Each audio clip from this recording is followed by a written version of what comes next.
Let's go to our last student today. This student we call the basic survivor. The student is not lazy. The student is not carefree. The student's working 2 or 3 jobs. They work full, long work hours. And they say, President Gilbert, you want me to stop and go back to school? I don't have time. I've got to pay bills. I might have a family I'm supporting. I can't afford it. They're hardworking. They're working really, really hard. But the idea of stopping to get more education means I come out of the workforce a little bit. It means I might not make enough money. It means sacrificing things for my family right now. What would you counsel to this student who's working really hard but doesn't know if they can really take the time to invest in their education?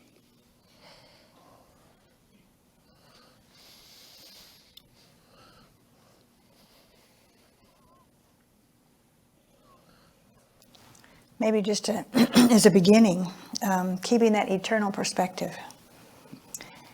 Sometimes we have to give up what's at hand in order to have something better in the future.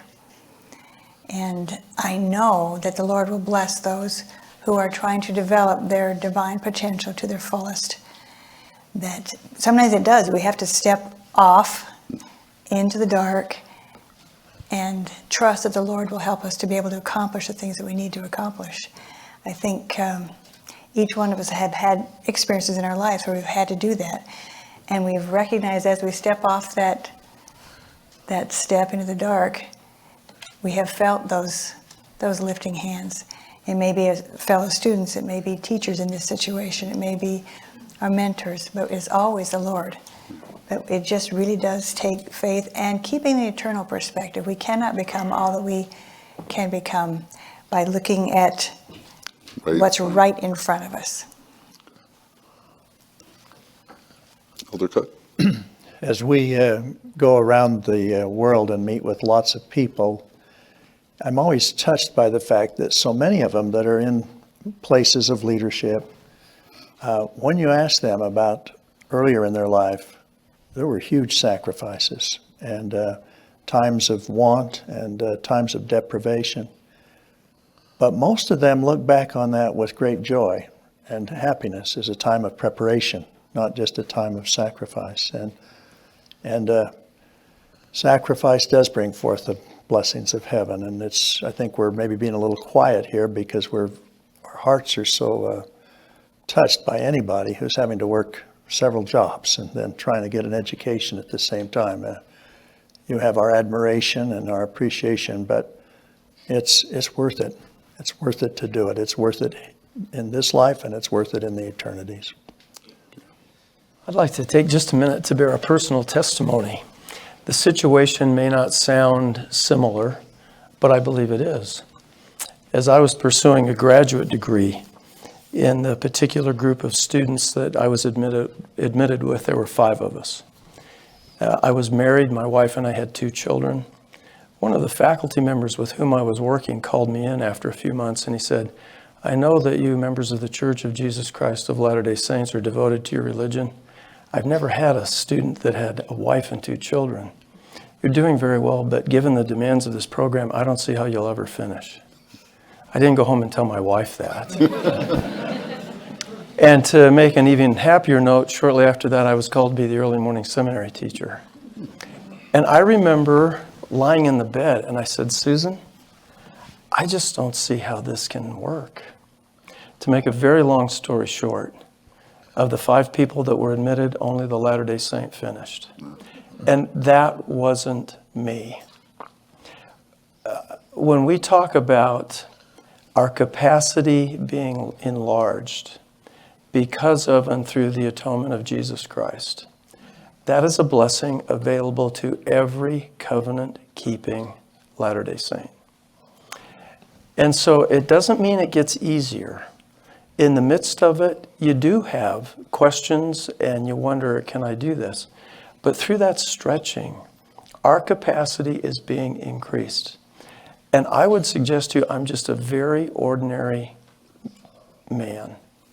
But I have an absolute witness of the fact that when we do our best, not perfect, but we do our best, and we're striving to live the gospel, then there are compensating blessings, and there is a strength and a power, a strength beyond our own, that helps us do what we otherwise could never do.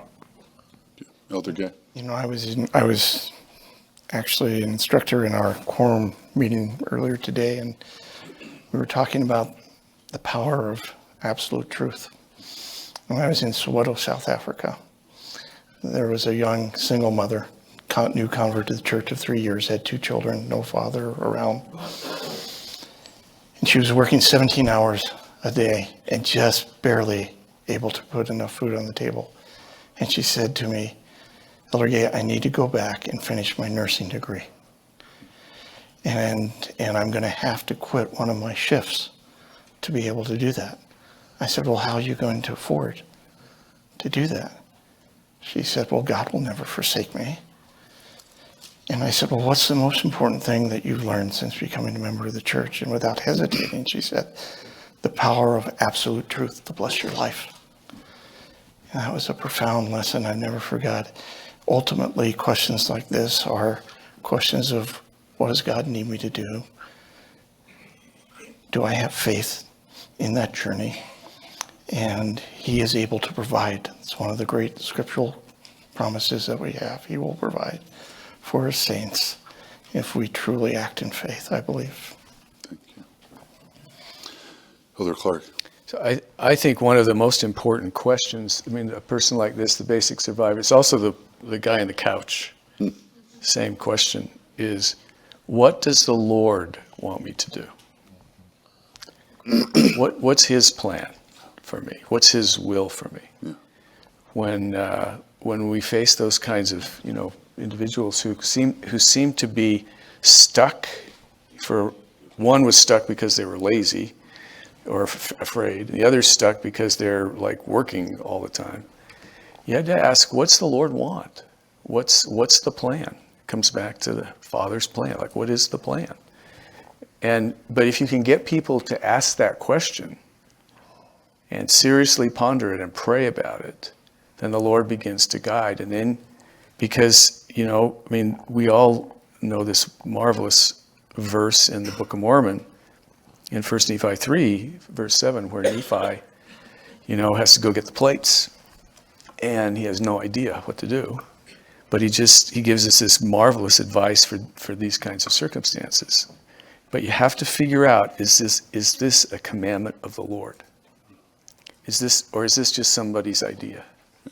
Is this the Lord's commandment? He says, for I know that the Lord giveth no commandments unto the children of men, save he shall prepare a way for them, that they may accomplish the thing which he commandeth them. So if you know in your heart the Lord wants you to do it, it doesn't matter if you have 2 kids and you're in a hard graduate program. He will prepare the way, as long as you're willing to do your part. So you do have to sign up for the program, and you do have to go, and you do have to study. But he will prepare the way. And that was true for Nephi. It's true for Elder Bednar. It's true for Elder Gay. It's true for all of us. He prepares the way. Thank you.